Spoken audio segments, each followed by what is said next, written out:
This is McCook's Mr. Bill. It is an honor to have you here. School is out this week in McCook, Nebraska. That means the kids are going to be running every direction.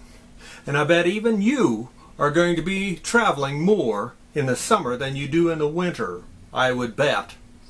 And just as you're traveling more, the law enforcement is out more. Absolutely. You can't blame them. Do you really think you'd want to be a cop pulling somebody over for a traffic violation in a blizzard and giving them a ticket? Hardly. No, they'll let them go. But in the summertime, they'll make up for it. A lot more people are stopped in the summer than ever in the wintertime. Absolutely.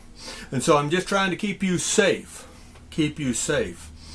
And I realize a lot of you, when you think of safety, you think, well, I need a gun for safety. I got to have some kind of a gun. Or even the lowly taser, just something to keep you safe.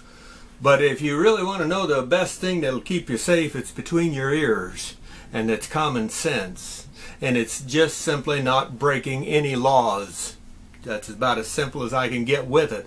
But that doesn't mean you're safe. Both of my girls, when they went to college, they both worked at grocery stores. And they made side money doing that because about all I could afford was to ship them pizza money now and then. And so they made money working at a grocery store. And each of them, both were targeted. They had a target on them, that's right, by the United States government. Now both of my girls had young people come in there and try to buy cigarettes without showing an ID. Without showing an ID.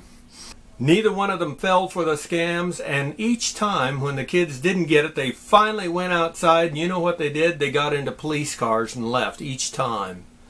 My daughters were each targeted by law enforcement, absolutely. And if you think it was just them, though, if you'd think it was just them that got targeted, you'd be mistaken, because I've had a target on me for 34 years as Mr. Bill, absolutely.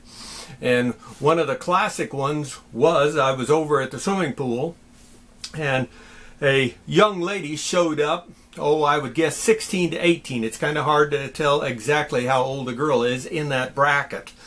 Be that as it may, she just stood around there. She didn't come over to the truck, but she would just stand around there and kind of watch. She really wasn't with anybody that I could see. She was just there.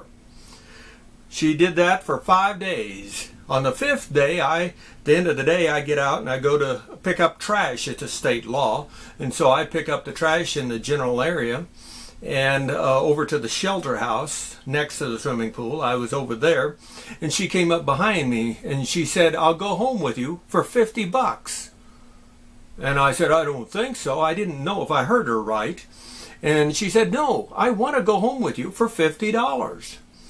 And I said, "Follow me." And I took her over to my candy truck and I gave her out some biblical and Bible tracts, and I gave her $10. And I said, "That $10 is to get you a hot meal and think about what you're doing." And I said, "I've got a cell phone in here if you want to call somebody, or I have some phone numbers if you'd like for the local area churches that would be more than glad to help you get back on the right track, because you're going the wrong way, kid."